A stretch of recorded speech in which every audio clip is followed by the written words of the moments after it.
खबर है कि मौसम भी इस बार यूरोप की अर्थव्यवस्था के लिए बहुत बड़ी आफत बना हुआ है। भीषण गर्मी की वजह से यूरोप की नदियां सूख रही हैं, जिसकी वजह से यूरोप की अर्थव्यवस्था को बड़ा झटका लगने का अनुमान है।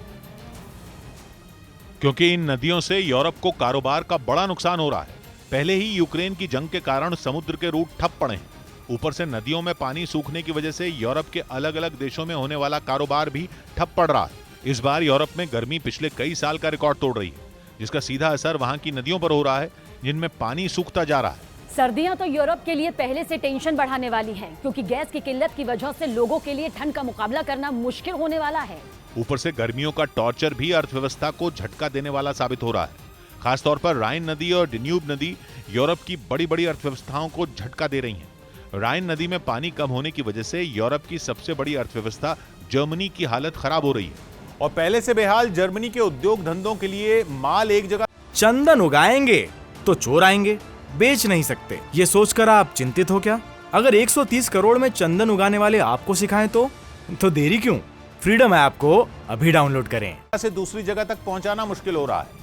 राइन नदी स्विट्जरलैंड की पहाड़ियों से निकलती है और जर्मनी के उस हिस्से से गुजरती है जहां सबसे ज्यादा उद्योग धंधे हैं। जर्मनी से निकलती हुई ये नदी पहुंचती है हॉलैंड, और फिर पूरे हॉलैंड को पार करती हुई उत्तरी महासागर में मिल जाती है। जर्मनी के कारखानों से बहुत सारा माल हॉलैंड के कई बड़े शहरों तक राइन नदी के रास्ते ही पहुंचता है। दूसरी तरफ जर्मनी में ही राइन नदी से यूरोप की एक और अहम नदी निकलती है, जिसका नाम है डेन्यूब।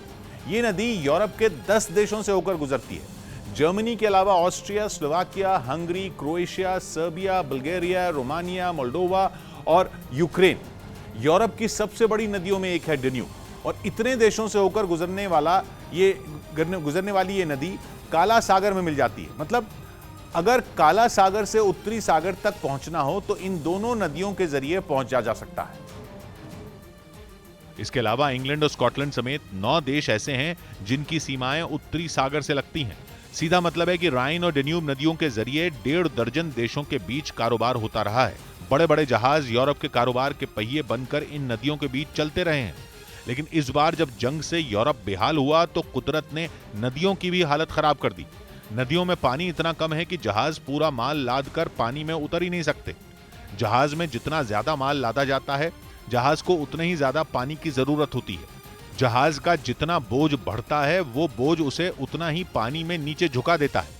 इसीलिए नदियों में पानी कम होने की वजह से माल ढुलाई के जहाज बड़े संकट का सामना कर रहे हैं, क्योंकि राइन नदी में कई जगह ऐसी हैं जहां पानी की ऊंचाई आधा मीटर भी नहीं है। यूरोप में सरकारी एजेंसियों ने ऐसे कोई नियम नहीं बनाए हैं जिनमें पानी का स्तर कम होने पर जहाजों का चलना बंद कर दिया जाए।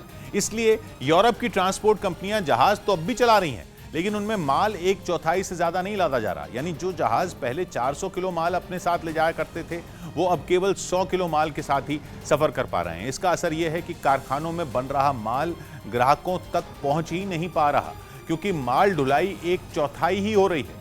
अनुमान यह है कि नदियों का रूट ठप होने की वजह से यूरोप की जीडीपी को करीब आधा प्रतिशत का, मतलब 0.50% का नुकसान हो सकता है। लेकिन सबसे बड़ी परेशानी यह है कि गैस की किल्लत के कारण जूझ रहे उद्योग धंधों के लिए नदियों का रूट ठप होने से मुश्किलें और भी बढ़ गई।